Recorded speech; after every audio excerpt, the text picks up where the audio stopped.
వీక్షకులందరికీ నమస్కారం. అందరికీ నూతన ఆంగ్ల సంవత్సర శుభాకాంక్షలు. చాలామందికి క్యూరియాసిటీ ఉంటుంది, వచ్చే సంవత్సరం గ్రహగతుల్లో ఏమైనా మార్పులు ఉన్నాయా? అసలు నిజానికి క్యూరియాసిటీ ఉన్నా లేకపోయినా తెలుసుకోవాల్సినటువంటి విషయం ఏంటి అంటే గ్రహగతులు ఎలా ఉన్నాయి. ఈ దీర్ఘ సంచార గ్రహాలను బట్టి చూసేటువంటి ఈ సంవత్సర ఫలితాల్లో ఈ 2025వ సంవత్సరం జనవరి 1వ తారీఖు నుండి డిసెంబర్ 31 వరకు ఏ గ్రహాల తాలూకు అనుకూలత, ఏ గ్రహాల తాలూకు ప్రతికూలత మన మీద ఉంది అని తెలుసుకోవడం ద్వారా ఒక నిర్దిష్టమైనటువంటి ఒక ఆలోచన వస్తుంది. పలానా గ్రహం మనకు అనుకూలంగా ఉంది, పలానాది ప్రతికూలంగా ఉంది అని ఒక ఇయర్ని ప్లాన్ చేసుకోవచ్చు. ఉదాహరణకి గురువు అనుకూలంగా ఉన్నట్టయితే ఆ సంవత్సరంలో నూతన వస్తువులు, వాహనాదులు, ఉద్యోగంలో ఎదుగుదల, లేదా ఏదైనా ఇల్లు కట్టుకోవడము, సంతానం కలగడం, వివాహాది శుభకార్యక్రమాలు జరగడం, ఇటువంటి వాటి మీద ఎక్కువ ప్రభావాన్ని చూపిస్తారు. శనేశ్వరుడు అనుకూలంగా ఉంటే ఆర్థిక స్థితిగతులు మెరుగుపడుతూ ఉండడం, రాజకీయ లబ్ధి ఉండడం, జనాకర్షణ కలగడం, వ్యాపారాభివృద్ధి కలగడం, విదేశీయానం కలగడం, ఇటువంటివన్నీ కూడా జరుగుతాయి. రాహుకేతువుల అనుకూలత వల్ల కూడా చాలా రకాలైనటువంటి సమస్యలు, అటు మాతృ వర్గం నుండి ఏదైనా ఆస్తిపాస్తులు రావాల్సి వచ్చినా, మాతృపితృ భ్రాతృ శాపాదులు ఉన్నా, లేదా మరి ఏ ఇతరత్ర వంశపారంపర్య ఆస్తుల నుండి ఏదైనా తగాదాలు ఉన్నా అటువంటి వాటి నుండి బయటపడడానికి, శత్రు రోగ రుణ బాధల నుండి బయటపడడానికి, అనారోగ్య సమస్యల నుండి బయటపడడానికి కూడా ఈ గ్రహ సంపత్తి చాలా ముఖ్యంగా ఉపయోగపడుతుంది. కాబట్టి ఈ 3 కీలకమైన గ్రహాలు ఏ విధంగా యోగిస్తున్నాయి, ఈ సంవత్సరం ఒక విశేషమైనటువంటిది ఏంటి అంటే దాదాపుగా 3 దీర్ఘ సంచార గ్రహాలు కూడా మారుతూ ఉన్నాయి. ఎప్పుడు ప్రతి సంవత్సరం ఏమవుతుంది అంటే గురువు కానీ రాహువు కానీ, ప్రతి సంవత్సరం గురుడు మారతారు, గురుడితో పాటు అప్పుడప్పుడు శని మారతారు, లేదా గురుడితో పాటు అప్పుడప్పుడు రాహువు మారతారు. ఈ సంవత్సరం ఏమవుతుంది అంటే 3 గ్రహాలు కూడా మారుతూ ఉన్నాయి. అంటే గురువు మే నెల 15వ తారీఖు దగ్గర నుండి మిథున రాశిలోకి ఆయన సంచారం చేస్తారు. శనేశ్వరుడు ఈ సంవత్సరం మార్చి 30వ తారీఖున కుంభరాశిని వదిలిపెట్టి మీనరాశికి వెళ్తారు. అలాగే రాహువు మే 21వ తారీఖున మీనరాశిని వదిలిపెట్టి కుంభంలోకి వెళ్తారు. రాహుకేతువులు వక్రంలో ప్రయాణం చేస్తారు కాబట్టి వెనక్కి వెళ్తారు. సో ఒకే నెలలో 2 పెద్ద గ్రహాల మార్పు. అదేంటి? మే నెలలో గురు రాహువుల యొక్క మార్పు, దానికి మునిపే ఈ మార్చి 30వ తారీఖున శని మార్పు. కాబట్టి ఇది చాలా కీలకమైనటువంటి సంవత్సరం. చాలా గ్రహగతుల్లో మార్పులు, 3 గ్రహాల్లోనూ దీర్ఘ సంచార గ్రహాలు అంటే రాహుకేతువులు అంటే 2 కింద లెక్కేసుకుంటే 4 గ్రహాలు. ఈ క్రియాశీలకమైనటువంటి మార్పుల్లో లాభపడేటువంటి రాశుల్లో మీ రాశి ఉందా లేదా అనేటువంటిది మనం తెలుసుకుందాం. మీనరాశి వారికి ఏ విధమైనటువంటి ఫలితాలు కలగబోతున్నాయో ఈ కార్యక్రమం ద్వారా తెలుసుకుందాం. నిజానికి ఈ సంవత్సరంలో 3 దీర్ఘ సంచార గ్రహాలు అనుకూలంగా ఉండేటువంటి రాశుల్ని చూసాం, 3 దీర్ఘ సంచార గ్రహాలు అనుకూలంగా లేనటువంటి రాశుల్ని చూసాం. మీనరాశి వారిది చాలా డిఫరెంట్ పరిస్థితి. అటు 3 గ్రహాలు అంటే గురుడు కానీ శని కానీ రాహువు కానీ అనుకూలించకపోయినప్పటికీ కూడా ప్రతికూలించేటువంటి స్థానాల్లో ఉన్నారు. అది చాలా ఇబ్బందికరమైనటువంటి విషయం. కాబట్టి గోచారంలో ఈ సంవత్సరం అంటే 2025లో కొంత వెనకబడి ఉన్నటువంటి రాశుల్లో మీనం ఒకటి. కానీ ఈ సంవత్సరం వీరు ఒక విషయాన్ని బలంగా గుర్తుపెట్టుకోవాలి. ఒక పాజిటివ్గా టైం ఉంది, గ్రహాలు పాజిటివ్గా ఉన్నాయి అంటే టైం బాగుందని.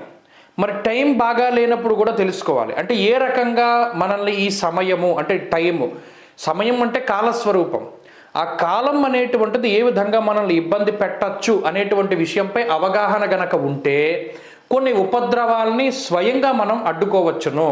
అంటే ఉదాహరణకి తేజోహానిర్మతిర్భ్రంశో మనఃపీడ అభయంతదా శని జన్మరాశిలో సంచారం చేసేటప్పుడు వ్యసనములు అలవాటవుతాయి. అంటే ఏదో ఒక చిన్నది హ్యాబిట్గా మొదలై అది వ్యసనంగా మారుతుంది. ఆ వ్యసనం వల్ల జీవితం ఇబ్బంది పడేటువంటి పరిస్థితులు ఉంటాయి అని మనకు ఒక విషయం తెలిసింది అనుకోండి, దాన్ని అంత్యనిష్ఠూరం కన్నా ఆదినిష్ఠూరం మేలని చెప్పి దాన్ని అడ్డుకట్ట వేయడానికి అవకాశం ఉంటుంది. ఆ రకంగా ప్రయోజనాలు చేకూరుతాయి. అంతేగాని సరే మీనరాశికి బాగాలేదని చెప్పారు కదా, మనం ఈ వీడియో మార్చేద్దాం, మీనం బాగుందన్న వీడియో చూద్దాం. చాలామంది అలాగే ఇబ్బంది పడ్డారు. ఒక రాశి బాగుంది అంటే బాగుందని చెప్తాం, బాగాలేదంటే బాగాలేదని చెప్పేస్తాను స్పష్టంగా. ఎందుకంటే జ్యోతిష్ శాస్త్రం అనేటువంటిది రాబోయేటువంటి కాలం గురించి తెలిపేది. అది చీకటైతే చీకటి, పగలైతే పగలు మనం చెప్పగలగాలి. అంతేగాని ఒకళ్ళ మెప్పు కోసం, ఒకళ్ళ వ్యూస్ కోసం అందరూ బాగాలేదని చెప్తున్నారు కాబట్టి మనం బాగుందని చెప్తే ఇది ఎక్కువ చూస్తారు అనేటువంటి ఉద్దేశం భవిష్య దర్శనకి ఎప్పుడూ ఉండదు. ఎందువల్ల ఇప్పుడు ఈ ఏలినాటి శనిలో ఉన్నారు, ఎందుకు బాగాలేదనేటువంటి విషయం పైన కూడా అనాలిసిస్ అవసరం. ఏలినాటి శని జరుగుతోంది, మొదటి పార్ట్ అంటే ప్రథమార్థం 2.5 సంవత్సరాలు జరగాలి. ఈ 2.5 సంవత్సరాల్లోనూ ఇబ్బంది పడ్డారు. ఎలాగా? మానహానిర్ మనక్లేశం కృష్యర్ భోజన పల్పసహ, నిద్ర ఉండదు, ప్రతిరోజు ఏదో ఒక తగువు, అలాగే ఆర్థికపరమైనటువంటి ఇబ్బందులు, ఏదో ఒక గొడవ, దాంపత్య జీవనంలోనో, కుటుంబంలోనో, ఉద్యోగంలోనో, వ్యాపారంలోనో, రోడ్డు మీదో ఏదో ఒక తగువు. ఇలా శనేశ్వరుడు వ్యయభావమందు నిద్ర లేక అతిగా ప్రయాణాలు చేసి శరీరాన్ని కృషించినటువంటి పరిస్థితులు ఉంటే జన్మ శనేశ్వరుడు. తేజో హానిర్మతిర్భ్రంశో మనఃపీడా భయం తదా. ఈ జన్మశని ఏ విధంగా ఇబ్బంది పెడతారో కూడా తెలుసుకోవాలి. ఒకటి తేజోహాని, మన తేజస్సు హరించిపోతుంది.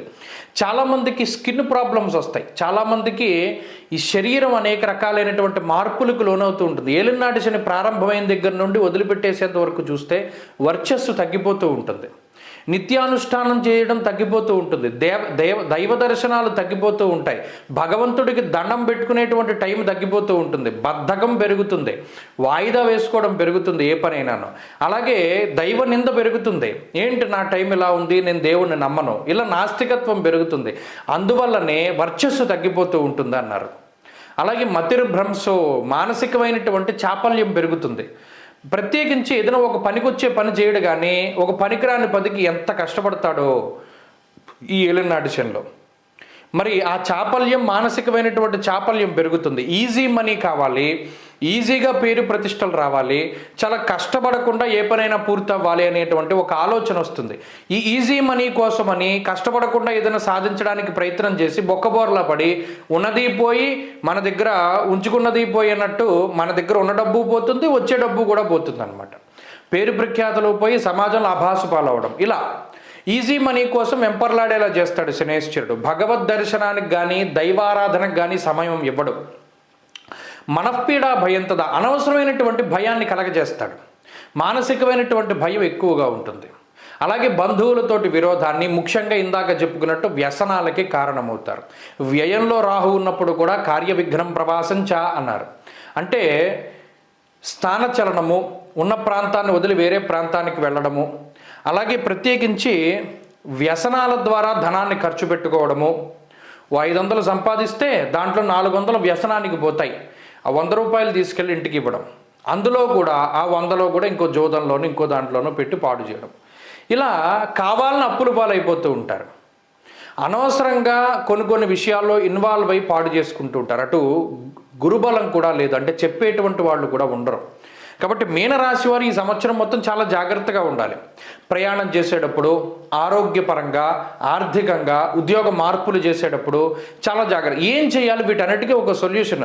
ఈ దానాలు, జపాలు, తపాదులు, హోమాదులు కాకుండా డైలీ మనం చేయగలిగేది ఏమైనా ఉందా అంటే, ఒకటి క్రమశిక్షణ. మీనరాశి వాళ్ళు క్రమశిక్షణ వదిలిపెట్టకుండా ఉండండి. మీకు సంబంధం లేనివి మీకు సంబంధం లేని దానిలాగే ఉండండి. మీకు రానిది నాకు రాదని చెప్పేయండి. మొహమాటానికి వెళ్ళకండి. ఏదైనా ఒక నిర్ణయం కఠినంగా తీసుకుంటే దాన్ని ఫాలో అవ్వండి. అలాగే ప్రత్యేకించి వ్యసనాల జోలికి వెళ్లకుండా ఉండడానికి ప్రయత్నం చేయండి. అంతేకాక చెప్పుడు మాటలు వినకండి, మౌనంగా ఉండండి. ఎంత తక్కువ మాట్లాడితే అంత మంచిది. తక్కువగా తినండి, తక్కువగా మాట్లాడండి, తక్కువగా పడుకోండి, తక్కువగా వ్యాయామం చేయండి. వీటి ద్వారా ఏలినాటి శని ఏమీ చేయలేదు. మీరు ఎన్ని దానాలు చేసినా, ఎన్ని హోమాదులు జపాదులు చేసినారా అనేటువంటి ఫలితం వీటి వల్ల వస్తుంది, క్రమశిక్షణ వల్ల వస్తుంది. రేపు చేయాల్సిన పని వాళ్ళే పూర్తి చేసుకోండి.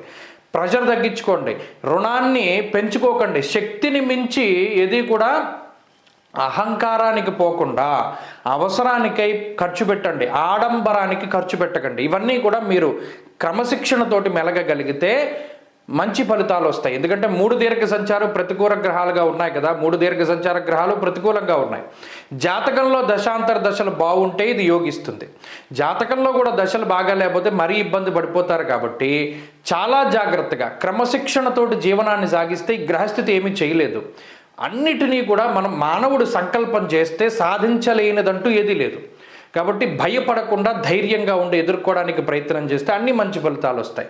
మరి దైవ బలాన్ని కూడా పెంచుకోవడానికి ఏం చేయాలి? ఇందాక నేను చెప్పినట్టు శని ఆదివారాలు ఎప్పుడొస్తే అప్పుడు మద్యం, మాంసం వీటిని వదిలిపెట్టేసేయండి. చెప్పులు వేసుకోకుండా శనివారం ప్రత్యేకించి నడుస్తూ ఉండండి. నూనె పదార్థాలు బయటవి తినకండి. శనివారం, ఆదివారం 2 రోజులు కూడా ఏకభుక్తం చేయండి. సాధ్యమైనంత వరకు ఉడకబెట్టినటువంటి పదార్థాలను మాత్రమే ఆ 2 రోజులు తినడానికి ప్రయత్నం చేయండి. ప్రతిరోజు ఆంజనేయ స్వామి సింధూరం తప్పనిసరిగా పెట్టుకోండి. ఇంత బొట్టు పెట్టుకోండి. ఆంజనేయ స్వామి బొట్టు కనబడితే గ్రహపీడలు ఏమీ చెయ్యవు. అలాగే ప్రతిరోజు హనుమాన్ చాలీసా చదవండి. ఈ గ్రహస్థితి మీనరాశి వాళ్ళని ఏమీ చేయలేదు. ఖచ్చితంగా ఇవి 41 రోజులు కానీ 42 రోజులు కానీ పాటించి చూడండి. నిజానికి ఇప్పటికే ఏదైనా బాధపడుతూ ఉంటే వాటి నుండి బయటపడడానికి చక్కటి అవకాశం వస్తుంది. స్వస్తి.